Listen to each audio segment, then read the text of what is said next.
తెలివితేటలు అనేవి ఒకటి అబ్బ సొమ్ము కాదండి. ఎందుకంటే చాట్ జీపీటీని ఇంట్రడ్యూస్ చేసినటువంటి ఈ అమెరికా వాళ్ళు దాన్ని వాడాలంటే మరి డబ్బులు వసూలు చేస్తున్నారు. కార్పొరేట్ కంపెనీకి అయితే లక్షల్లో వసూలు చేస్తున్నారు.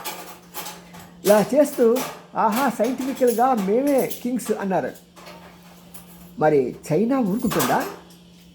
సరైన సమయంలో చైనా సైంటిస్టులు అంతా కూడా చాలా తక్కువ ధరకి జస్ట్ మేబీ 1000 ఆర్ $6,000 మిలియన్ వాళ్ళు ఒక కొత్త యాప్ని తయారు చేశారు. ఆ యాప్తో ఈ చాట్ జీపీటీ దానిపై మూలలోకి వెళ్ళిపోయింది.